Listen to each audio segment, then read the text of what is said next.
I is kind, I is smart, and I is important. I've been thinking about doing a review of the movie Help for quite some time. And I'd like to start by saying that I've seen the movie about 5 or 6 times, including when it first came out, but then I also just saw it recently with 3 of my cousins. 1 is my age and 2 are sophomores in high school.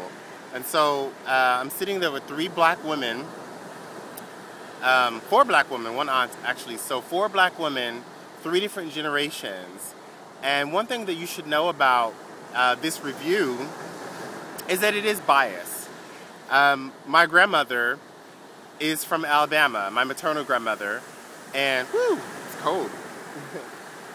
And she was the help for a very short time. It was a common, it was in fact one of the only forms of work available to black women in this nation for a very long time. And it always reminds me of so-called feminisms, I say so-called feminisms, aim and hope to bring women dignity in work, or even to just bring women to work when black women have always worked. By definition, a black woman in America is forged in the concept of working here. So I offer that because I think that I've often wondered, when my grandmother told me stories about what it was like working, and she did it for a very short time in her life because they were landowners and she didn't necessarily have to work, and then after World War II they just left out of here. And then when they moved to Kentucky, there was an old woman who I would see every morning walking to the bus stop and coming back in this uniform, and she was in fact someone else's help. Later in high school, I met an affluent white woman who said, "Oh, I've known black people my whole life. My nanny's, black, and lives in the ghetto." So I'm like, "Oh, well, you live out here, and your maid lives in the ghetto."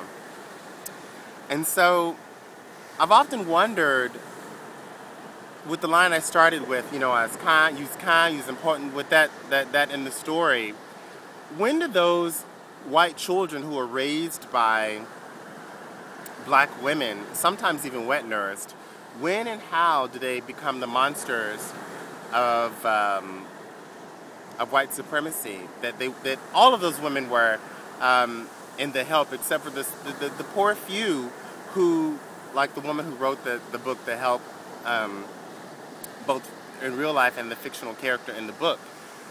When and how do they become vehicles of hatred?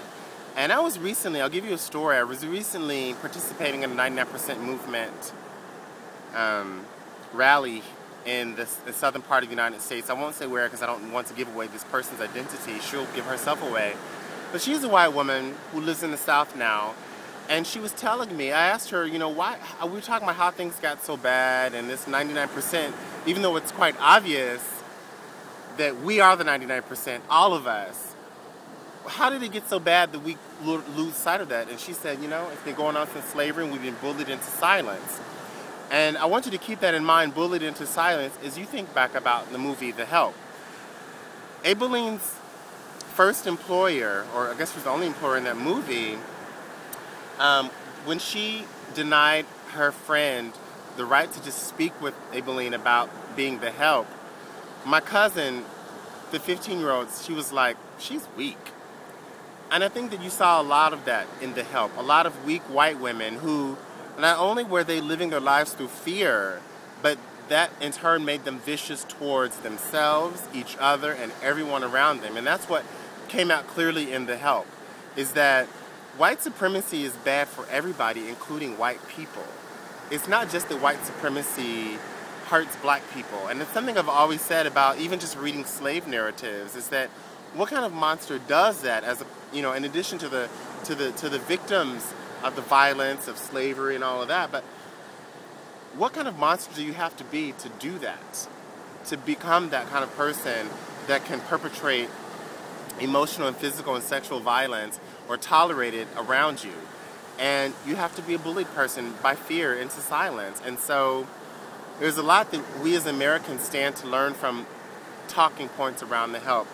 And I've seen that in my own life. You know, I was in a Books A Million the other day here in the Montgomery area, and I was, well, I guess because I gave it away.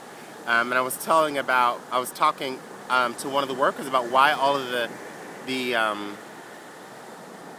books were so conservative. All the entire political section, they were so conservative. There's a pelican about to swoop. But they're so conservative. And she was telling me that, you know, hey, we go on what locals want to read. We, you know, go on what they buy on the internet, et cetera, et cetera. And there was a wealthier, it was a upper middle class white woman listening. And after the worker, another black woman, left, this white woman came over and talked to me.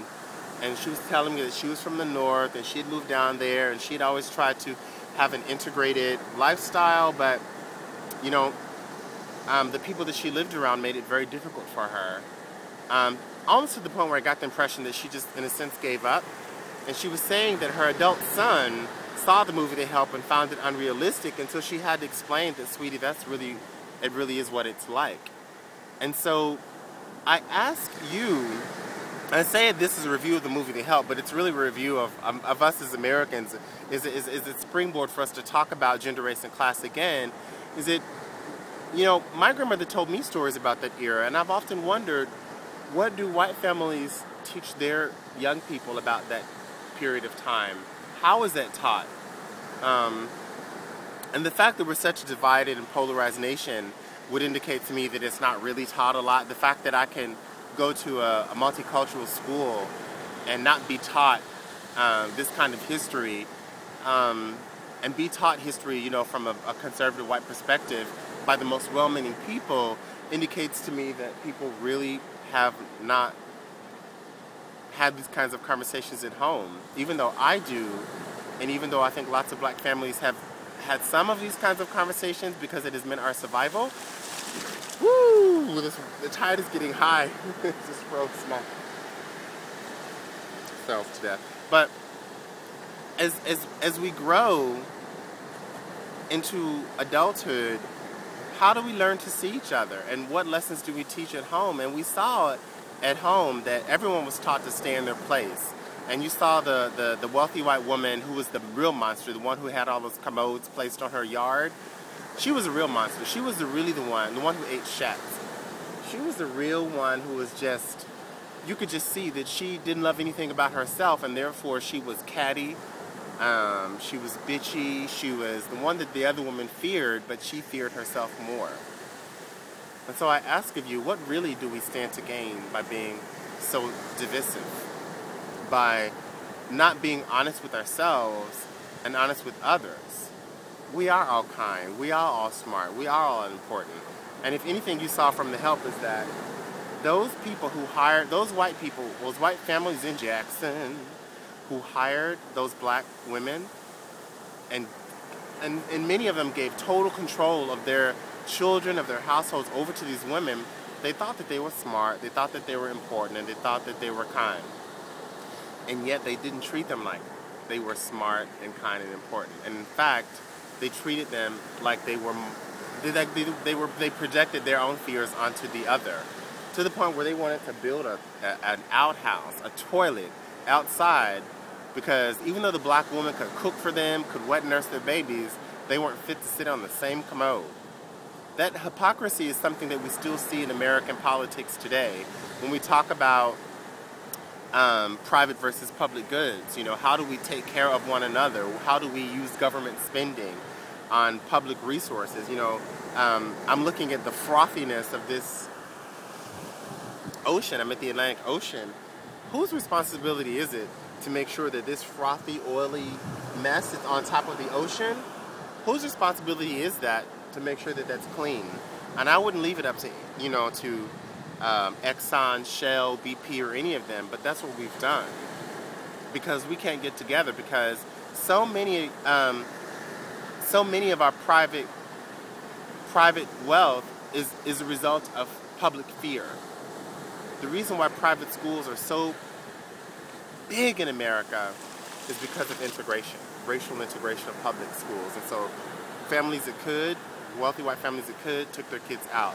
And you saw what's happened. Many inner city school systems that used to be all white are now crappy because the people who had any kind of social power withdrew their kids. They broke the social contract, and they created private wealth, but look at the public. And that's the same thing that's happening to all of our public resources. So I ask you, what really is it doing for us to be so divided?